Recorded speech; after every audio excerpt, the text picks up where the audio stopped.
এখন থেকে আপনার এসএমএস এর স্ক্রিনশট আর কেউ নিতে পারবে না। আজকের ভিডিওটির মাধ্যমে আমি আপনাকে এমন একটি সেটিং শিখিয়ে দেব যাতে আপনার ফেসবুক মেসেঞ্জার স্ক্রিনশট কেউ না নিতে পারে।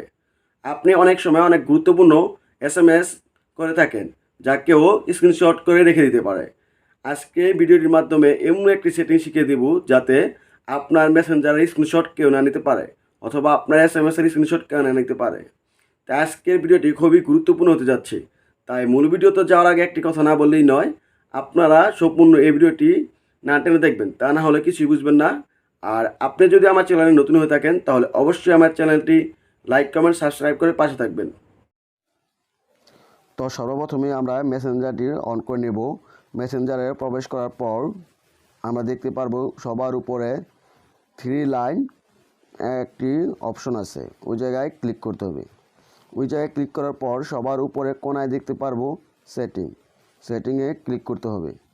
সেটিংয়ে ক্লিক করার পর নিচে স্ক্রল করে চলে যেতে হবে। নিচে স্ক্রল করে চলে যাওয়ার পর আমরা দেখতে পারবো প্রাইভেসি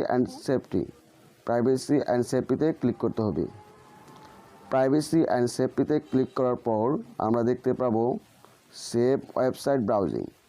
এই সেভ ওয়েবসাইট ব্রাউজিংয়ে ক্লিক করতে হবে।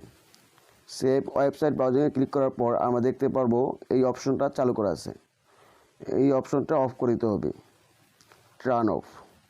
তারপর ব্যাগে চলে গিয়ে আমরা উপরে দেখতে পারবো in to add in create chats, এই জায়গায় ক্লিক করতে হবে। এই জায়গায় ক্লিক করার পর দেখতে পাবো আমরা সিকিউরিটি অ্যালার্টসে ক্লিক করতে হবে। সিকিউরিটি অ্যালার্টসে ক্লিক করার পর আমরা দেখতে পাবো ম্যানেজ সিকিউরিটি অ্যালার্টসে ক্লিক করতে হবে। এই জায়গায় ক্লিক করার পর আমরা দেখতে পারবো দুটি অপশনই চালু আছে, একটি হচ্ছে you device or create change আর একটি হচ্ছে contact device or create change. এই দুটি অপশনই অফ করে দিতে হবে। এই অফ করে দেওয়ার পর আপনার কাজ শেষ।